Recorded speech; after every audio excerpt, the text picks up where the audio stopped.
Atos capítulo 13. Barnabé, Saulo e o charlatão. A comunidade em Antioquia era abençoada com um grande número de profetas pregadores e mestres, entre eles Barnabé, Simão, também chamado de Negro, Lúcio de Cirene, Manaém, conselheiro do rei Herodes, e Saulo. Um dia, enquanto oravam a Deus, também estavam jejuando enquanto esperavam por orientação. O Espírito Santo disse: Comissionem Barnabé e Saulo para a obra que determinei que eles fizessem. Eles obedeceram. Naquele ambiente de fervor, obediência, jejum e oração, impuseram as mãos sobre os dois homens e os despediram. Guiados pelo Espírito Santo na nova tarefa, Barnabé e Saulo desceram a Seleucia e pegaram um navio para Chipre. A primeira coisa que fizeram quando chegaram a Salamina foi pregar a palavra de Deus nas sinagogas da cidade. João estava com eles como auxiliar. Eles viajaram pela ilha e em Pafos encontraram um mago judeu que havia conquistado a confiança do governador Sérgio Paulo, que era um homem inteligente e não se deixava enganar com facilidade. O nome do mago era Bar-Jesus, um homem que não merecia confiança alguma. Desejoso de ouvir a palavra de Deus, o governador convidou Barnabé e Saulo, mas o sabe-tudo, pelo menos ele se julgava assim, provocou um tumulto tentando impedir a conversão do governador. Então Saulo, ou Paulo, cheio do Espírito Santo, olhou bem nos olhos dele e disse: Você é um falso, um verdadeiro diabo. Você passa as noites inventando esquemas para enganar o povo. Mas agora que você desafiou Deus, o jogo acabou. Você vai ficar cego. Não vai ver a luz do sol por um bom tempo. Na mesma hora, ele perdeu a visão. Começou a tropeçar nas coisas e pediu que alguém o guiasse pela mão. Diante de tudo isso, o governador tornou-se cristão, muito impressionado com tudo que era dito a respeito do Senhor Jesus. De Pafos, Paulo e seus companheiros navegaram até Perge, na Panfilha. Ali João desistiu da viagem e voltou para Jerusalém. De Perge, o restante do grupo viajou até Antioquia, na Pisídia. No sábado foram à sinagoga. Depois da leitura das Escrituras, a lei de Deus e os profetas, o líder da reunião lhes perguntou: Amigos, vocês têm alguma coisa a dizer? Uma palavra de encorajamento, talvez? Paulo se pôs de pé, fez uma pausa, respirou profundo e disse: Meus patrícios e amigos de Deus, ouçam.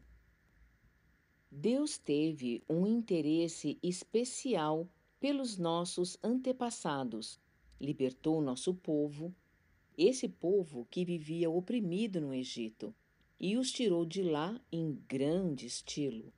Cuidou deles durante cerca de 40 anos naquele deserto, e depois, tendo eliminado 7 inimigos que os enfrentaram, deu a eles a terra de Canaã.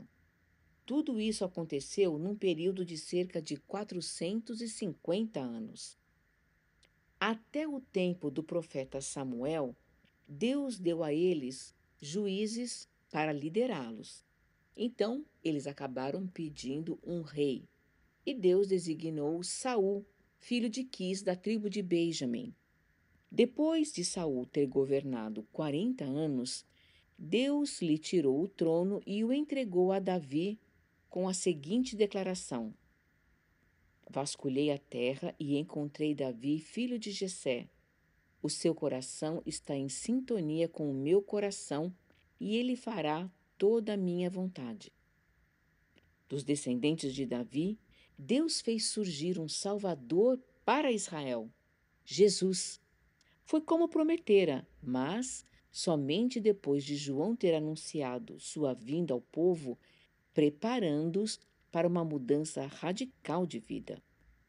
No final do seu ministério, João esclareceu: Vocês pensam que eu sou o Messias? Não, não sou o Messias. Mas aquele que vocês aguardaram todos esses anos está para chegar e eu estou prestes a sair de cena. Prezados irmãos e irmãs, filhos de Abraão e amigos de Deus, essa mensagem de salvação foi enviada exatamente a vocês. O povo e os líderes de Jerusalém não reconheceram Jesus como Messias e o condenaram à morte. Mesmo sem encontrar um bom motivo, exigiram que Pilatos o executasse. Eles fizeram apenas os que os profetas haviam previsto. Embora os escritos desses profetas fossem lidos todos os sábados nas sinagogas que eles frequentavam. Depois de terem feito tudo que os profetas haviam previsto, eles o tiraram da cruz e o sepultaram. Deus então o ressuscitou dos mortos. Não há dúvida, ele apareceu várias vezes em vários lugares aos que haviam acompanhado ele por anos na Galileia. E essas pessoas continuam a dar testemunho de que Jesus está vivo. Agora, estamos hoje aqui trazendo essa boa notícia a vocês. A mensagem de Jesus que Deus prometeu aos pais tornou-se real para os filhos, para nós. Ele ressuscitou Jesus, exatamente como está escrito no Salmo 2. Meu filho, meu próprio filho, hoje eu o celebro. Quando Deus levantou Jesus dos mortos, ele fez isso de modo definitivo. Jesus não vai voltar a morrer, tampouco se decompor, porque Isaías afirmou: Vou dar a todos vocês as bênçãos prometidas a Davi. Essa é também a oração do salmista que disse: Tu não vais deixar que o teu santo se decomponha e apodreça. Depois de cumprir a missão para a qual Deus o designou, Davi morreu e está sepultado há muito tempo, e o seu corpo se decompôs. Mas aquele que Deus ressuscitou não se decompôs. Quero que vocês saibam, meus prezados, que é por causa de Jesus ressuscitado que o perdão dos pecados pode ser prometido para vocês. Ele realiza naqueles que creem tudo que a lei de Moisés nunca pôde realizar. Jesus realiza.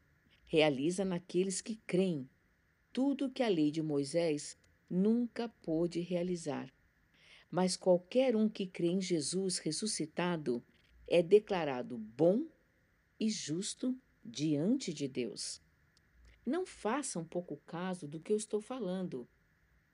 Não queiram que a palavra do profeta se aplique a vocês quando ele diz: Cuidado, cínicos. Olhem bem. Observem o mundo de vocês se despedaçar.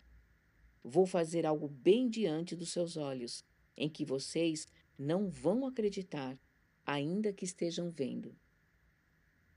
Quando a reunião acabou, Paulo e Barnabé foram convidados a pregar no sábado seguinte. Depois que a maioria do povo se dispersou, alguns judeus e convertidos ao judaísmo vieram reunir-se com Paulo e Barnabé, que os exortaram, numa longa conversa, a ficar firmes na nova vida que estavam começando agora, a viver na graça de Deus. No sábado seguinte, praticamente a cidade inteira foi ouvir a palavra de Deus. Vendo essa multidão, alguns judeus roeram-se de inveja e começaram a fazer oposição a Paulo, contradizendo tudo que Paulo falava. Um espetáculo deprimente. Mas Paulo e Barnabé ficaram firmes e declararam: era necessário que a palavra de Deus fosse pregada primeiro a vocês, judeus. Mas como vocês não querem nada com ela, deixando claro que não abrem o coração para a vida eterna, a porta está aberta aos de fora. Vamos prosseguir nesse caminho obedecendo às ordens de Deus, que disse: eu o estabeleci como luz às nações. Você proclamará a salvação aos quatro ventos e pelos sete mares.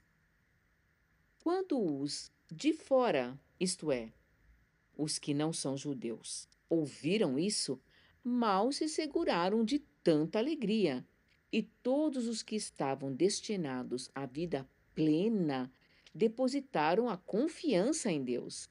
Eles honraram a palavra de Deus recebendo essa vida, e a mensagem de Jesus se espalhou igual fogo incontrolável por toda a região.